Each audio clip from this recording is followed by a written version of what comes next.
Thank you everyone for joining us for the presentation on the Foreign Language Area Studies Fellowship Tracking Survey results, which is mandated by the Higher Education Act of 1965 as amended. I'm delighted to introduce Dr. Donna Sapatoro, who will present some exciting insights from the new longitudinal FLAS tracking survey. Donna took this project under her wings and as a trained labor economist, revamped the FLAS survey into a longitudinal survey to strengthen and provide robust data on language proficiency, analyzing data that tracks the impact of FLAS fellowships on language acquisition and proficiency over time. And today, Donna will walk us through the survey's findings, offering a look into how FLAS recipients are progressing in their language skills and the factors that are contributing to their employability and success. Donna's dedication to implementing the survey and understanding these outcomes has given us valuable insights. I also want to take the opportunity to thank the FLAS project coordinators who keep excellent fellow records and helped implement the survey. The FLAS program is the largest funded Title VI program, and the FLAS survey provides critical data that we provide to our internal and external stakeholders, including Congress. So Donna, I'm delighted to turn it over to you and for everyone to hear this presentation. Thank you very much for the introduction, Sarah. And yes, I would like to second Sarah's thank yous to all the FLAS coordinators who made the survey possible. Of course, we would not have been able to do it without you. And we are delighted to share the results today and hope to engage you in this conversation so we can learn as much as possible from the data that we have collected and that you have all so graciously and contributed to. We are going to talk a little bit about, very briefly about the mandate and the purpose. Sarah talked a little bit about this already. Then we'll talk a little bit about the survey design, and then we'll move right on into the results. Of course, you can always read the report in full. I am just going to pick a few items to highlight in this presentation. You must have all received a link to the report that is published on our website. We'll be happy to put it in the chat again a little bit later, or reach out to us if you don't have that link. So, as Sarah mentioned, we are mandated by law to carry out the survey. And this mandate came about in 2008 when the Higher Education Act was reauthorized. Since then, we have conducted 3 surveys. This is the 4th in that iteration of surveys. And a few things are a bit different, and I will come back to talk about that in a minute. But what I do want to say from the start is that this is not an evaluation of the FLAS program or its outcomes. Really, it's just a summary of the individual responses that we received during the survey period to the questionnaire. And Sarah mentioned a few of the highlights will be learning about the languages that FLAS fellows studied, whether domestically or abroad, their proficiency gains as self-reported in the languages that they studied, the employment and education outcomes, the potential impact of having had a FLAS fellowship on labor market choices, and the relationship between having received a FLAS award and the individual's global competencies. So what's new about this survey? Well, first of all, one of the biggest differences is that we are transitioning now to a longitudinal survey. So before we had implemented a cross-sectional survey, which means that every time the survey was conducted, respondents received the exact same questionnaire, maybe 1, 2, or 3 times, and they filled out exactly the same information. The responses were pooled, and a summary of these responses was done every single time the survey was run.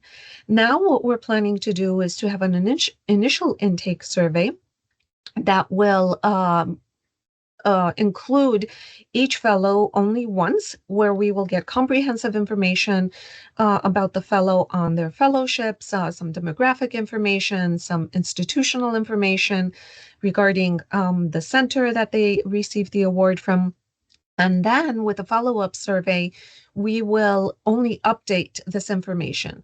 So this reduces significantly the burden on the respondents to fill out these lengthy questionnaires that we have designed, but also on the grantees and the FLAS coordinators who implement these, because the follow-up surveys will be done directly by us, contacting the students who provided their information, expressing their willingness to participate in future surveys. So the number of students that will have to be tracked and contacted for each iteration of the survey will be lower. The other thing that is new is that we have redesigned and re-entered the questionnaire questions in a new software, survey software, namely Customer Voice, which gives us a little bit more flexibility in how we structure the question and how we branch them out. And it's a little bit nicer to track this, be it on a desktop or on a mobile device. So we hope that those are improvements that will make the survey much easier to conduct. As you all know, well, actually, I should ask the audience, is there anybody here who is not a FLAS grantee? Just raise your hand if I'm trying to get a count of how many people there are. Okay, well, as you all know, the FLAS program is an institutional grant. So our allocations of FLAS funding go to institutions and not directly to students. Therefore, that's how we designed our population. And the survey included 138 grantee centers or programs at spanning 45 institutions of higher education. The surveys, the centers were included if they had an allocation of FLAS funds, either in the fiscal year 2018-21 grant cycle or the subsequent one, the 22-25 grant cycle, or both. And we received responses from 122 centers that participated in the FLAS program. You can see the sample characteristics in the annex of the FLAS report, and I don't want to go over these in detail. You can consult them at your convenience. But what I do want to talk about a little bit is about the response rate. So in these two grant cycles, which spanned 5 years and five academic years and 5 summers, about 9,000, a little bit over 9,000 fellowships were awarded. Now that means fellowships, but in fact, 6,721 students received a fellowship from one of the 122 centers that participated. And that's because, as you all are aware, students can receive multiple FLAS fellowships. So 6,404 survey links were successfully sent out. 3,296 responses were received during the open survey period, yielding an overall response rate of 51%. We had to eliminate 50 of these responses because of incomplete or inaccurate responses. So that left us with a sample size of 3,246, if I'm not correct, if I'm not mistaken. We will see as we look at the N sample size as we go through the charts. So any questions? I'll stop for a minute to see if anybody has any questions about the sample size, the population that was included.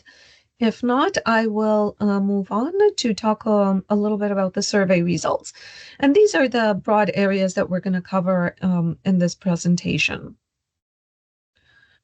In terms of sources of information, we can see that the majority of students received their information from language instructors and professors and from an academic department. Those were the main sources, and we were trying to see with this question whether, our LinkedIn, FLAS LinkedIn alumni page is being consulted, whether word of mouth among students makes a difference. So we're trying to promote our programs as best we can. And I encourage you to take a look at this and see what works. What do you think works best for your centers? Of course, we would like as many students as possible to have information about the programs because we really think that this is a fantastic program. So everybody should be aware of it and take advantage of it. In terms of the primary motivation in applying for FLAS fellowships, improving language proficiency was predominant. So clearly, students are very, very motivated, dedicated to learning languages, and that is the main reason why they seek out a FLAS fellowship. The second most prevalent motivation was to secure financial funding for continuing studies. Now, that doesn't mean that these two are mutually exclusive, right? It could be one or both, and you can see that actually a combination of motivations is another large category in here. What was surprising to me, at least, maybe not to others, was that labor market motivations were not that important in this. And you will see in future results, in the following results that we're going to discuss, how this comes back into play. So securing a better job or a higher paid job was not high on the motivations, on the ranking of motivations for applying for FLAS fellowships for the students who responded. In terms of the languages studied during the first FLAS fellowships, you have here a tree map. You can see that Arabic, Portuguese, Russian, Chinese, and Japanese and Korean are the six top most frequently studied languages. For a total of 116 languages were studied by the students who responded in during their first FLAS fellowships. For second FLAS fellowships, we had a total of 97 languages that were being studied. There is some overlap or repeat study of a language, but we will come back to languages studied in a moment. We'll talk a little bit more about that.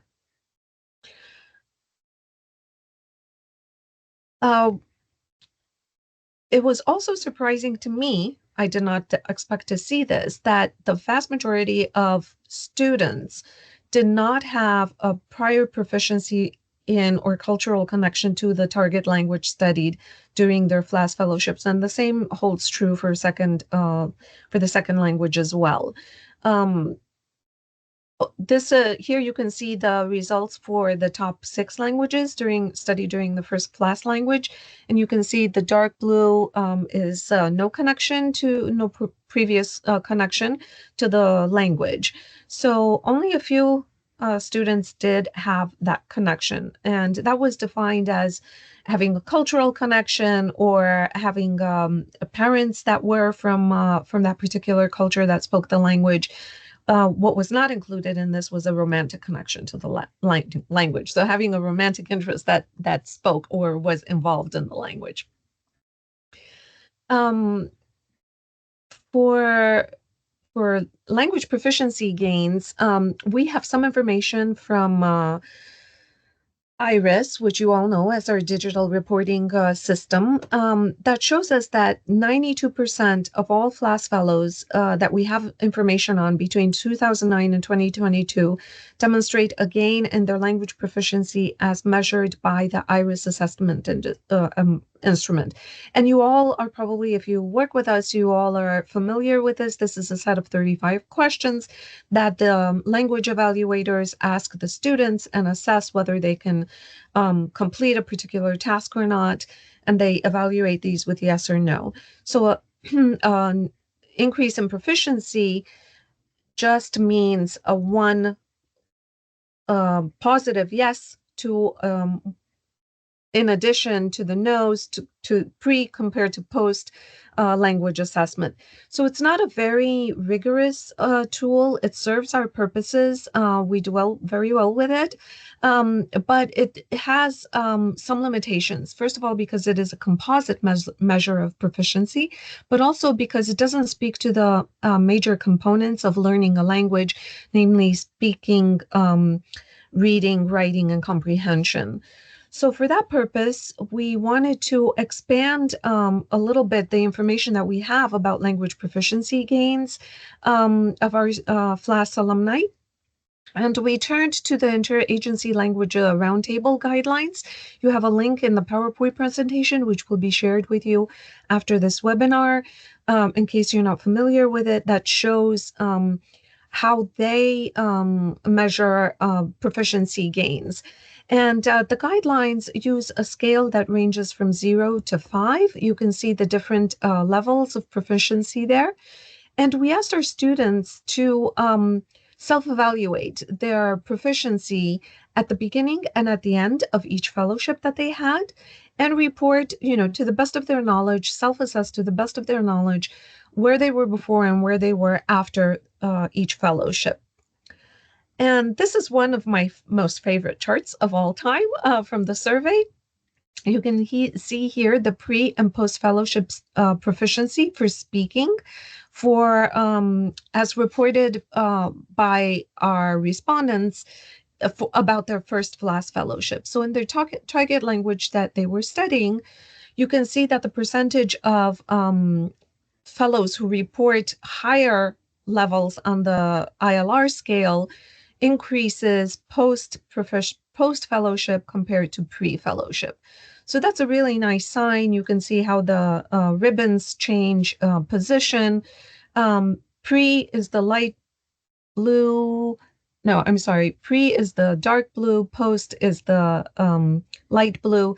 And you can see the very nicely the proficiency gains here. This kind of pattern holds for all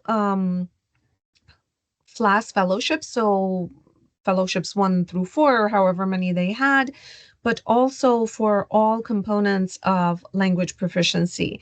And here is one for comprehension, also for the first FLAS fellowships. You can see the same kind of pattern where there are many more people in the higher end of the ILR scale after the fellowship than there are percentage-wise before. These patterns seem to be, again, pretty robust for all languages and for or the top 6 languages studied, and for all for regardless of the number of fellowships that a student has. We were also interested in examining whether or not our FLAS alumni use their language skills in their jobs, and whether their language skills are viewed as assets on the job. This here is a breakdown of the percentages who report on this question, broken down by the number of FLAS awards that fellows have received. So you can see the frequency. Let's look at the chart on the right for a moment. The frequency of use ranges from daily to never. A fairly large amount of people report that they never use their language skills in on the job.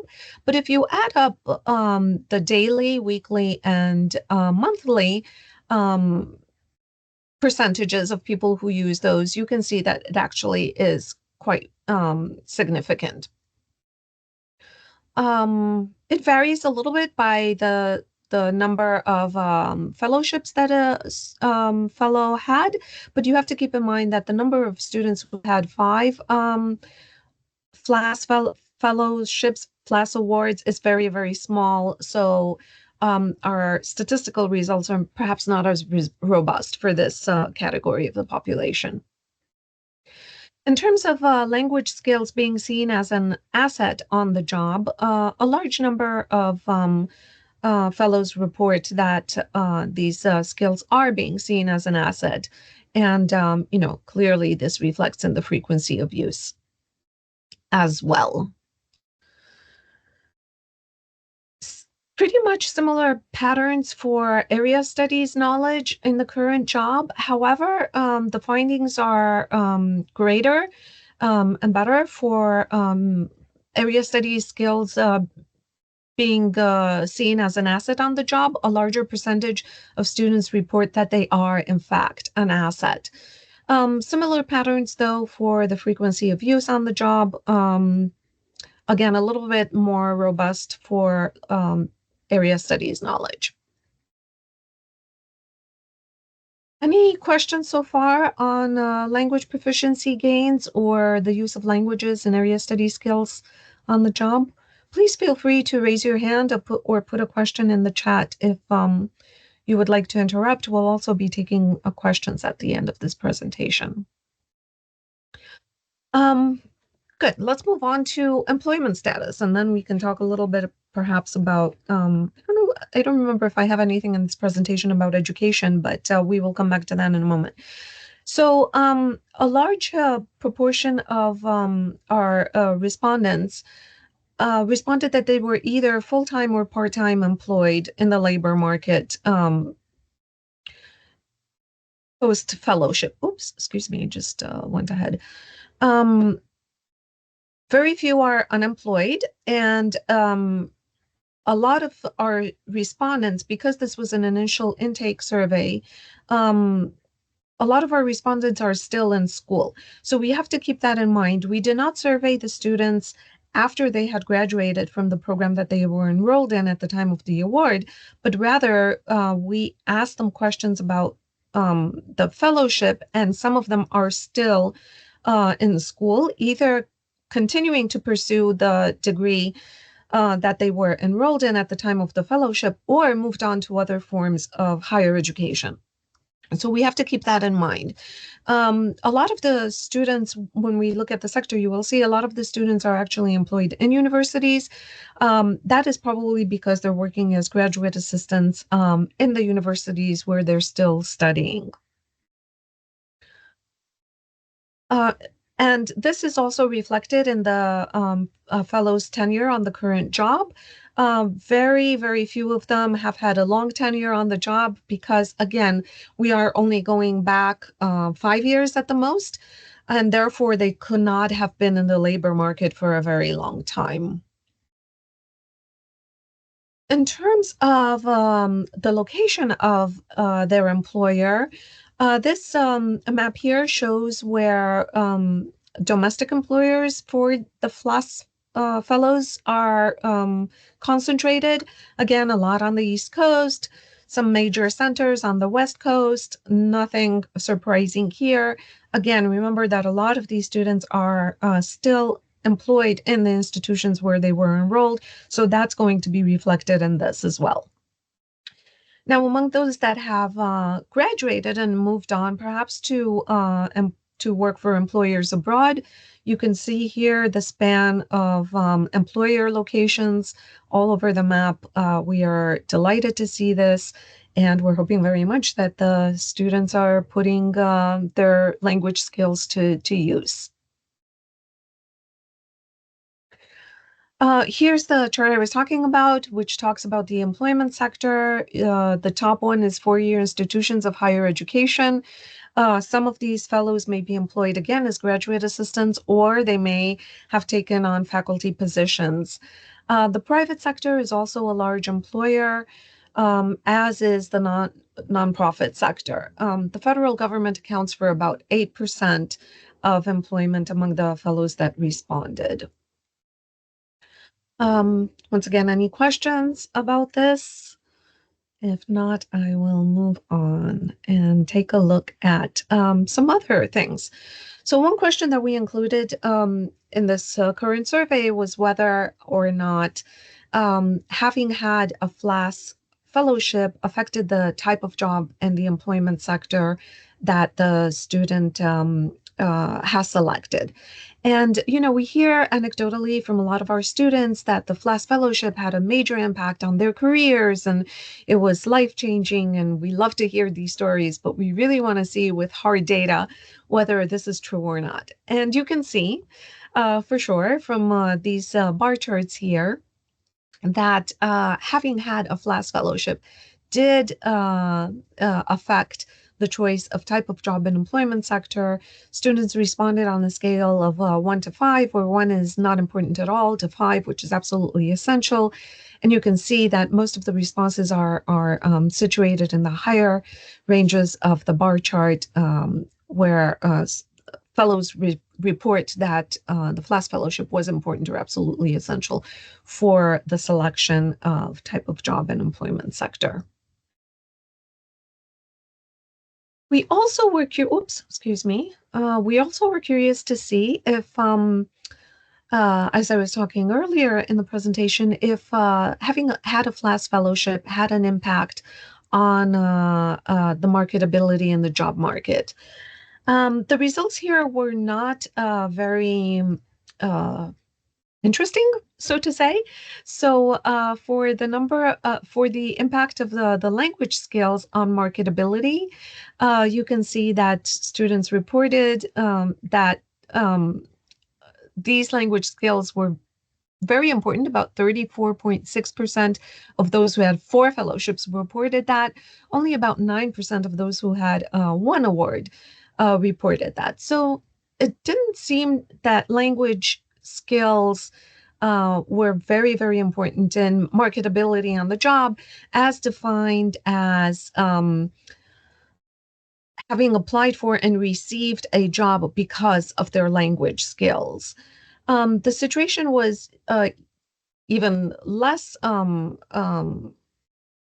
positive, so to say, if we look at the language skills on the possibility of negotiating the salary in the job market. So students did not believe, in their own opinion, that this was a significant factor in the possibility to negotiate the salary or in negotiating a higher salary. This is not surprising, though, because we have to remember where the fellows are employed. Perhaps these types of jobs that they are employed in, especially if they're in government, do not allow for a lot of wiggle room for negotiation. So when we interpret these results, we really have to bear this in mind. This is just a simple plotting of a frequency distribution. So a lot of additional analysis would need to be done to be able to say more about this. Um, as some of you may be aware, the Department of Education has a framework for developing global and cultural competencies, which, of course, to us is very, very important. This is what our programs are about, and this is the ultimate purpose of our programs. So, if you want to consult this in more detail, you can take a look at this. The link is in the PowerPoint.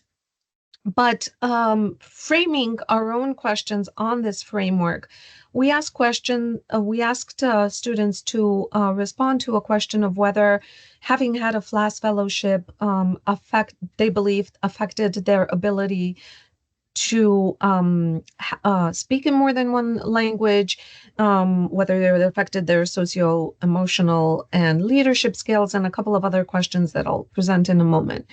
So you can see here the very, very strong impact that having had a FLAS fellowship has had on these competencies. Less so on the socio-emotional and leadership skills. Again, that's probably to be expected because clearly this is not one of the major purposes of the FLAS program, although we do believe that it is a secondary effect. Again, very strikingly, you can see how impactful having had a FLAS fellowship is on the ability of the respondents to collaborate in cross-cultural settings, to reflect on different issues from diverse perspectives, and to engage in global issues. Questions, comments? Well, as I said, this is just a very, very succinct summary of some of our findings. There's a lot more in the report, and I would certainly encourage you to go read it. This is a report for all the respondents across all world areas and across all institutions. We have presented here only frequency distributions and some correlations between different variables, but a lot more work would be needed to understand these results better. And in the future, we are planning to take a closer look at the data that we have collected. And along these lines, one thing that one thing that we would certainly like to do is to understand the language proficiency gains a little bit better and to create some better variables for this. We have some ways in thinking about this and breaking it down more for the different components of the language proficiency. We would also like to examine more correlations more closely and see how statistically robust they are, given different samples in this, and to understand perhaps the correlation, but also the causality between different variables a little bit better. And we do want to look a little bit more closely at global competencies and see if we can find certain patterns in the data and test these patterns and see how robust they are once we control for different perhaps socioeconomic or institutional variables. So that's our plan for the future. We hope very much to engage with you. And if you have certain topics that you were interested in, certain questions that you have, certain analyses that you would like to see, we would love to hear from you. We're open to any ideas to the extent that we can. We may be able to even produce these analyses ourselves. We certainly intend to make the data public. We just need to work with the OCDO, the Chief Data Officer, to de-identify the data so we can make it publicly available. And we will open up, the data to any researchers who want to continue looking into it and perhaps conducting their own analyses. So with that, I would like to open it up to questions. And of course, our wonderful communications team has provided here different ways for you to connect with us. Please note that our Department of Education website has changed. Some of the URLs has changed. These are all updated here. So thank you, Carolyn, for putting this together for us. And we'll open it up to questions, comments. So let's see. Going back to the beginning of the presentation, are the alumni's reported FLAS languages proportionate to the number of FLAS fellows given? Or are there any languages overrepresented in the survey?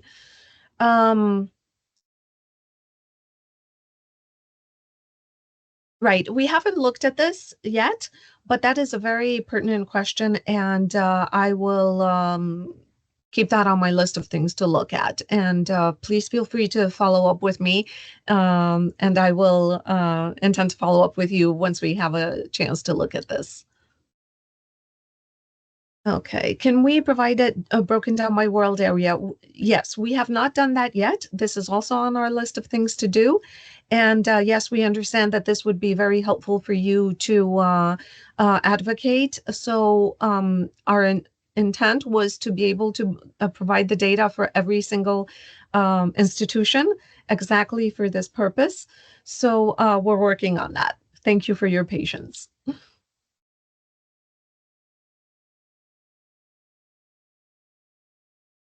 Hopefully we'll be able to produce this before the next round of competition, so you can definitely have some hard data to advocate for the program.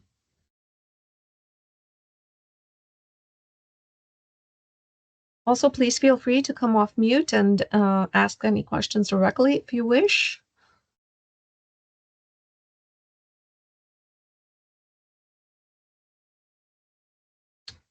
Okay, well, I would like to thank everybody who has been here for this webinar today. The recording will be posted on our YouTube. Just give us a few days to do so. And the slides will also be made available. And I will turn the floor back to Sarah for concluding remarks. Great. Thank you so much, Donna.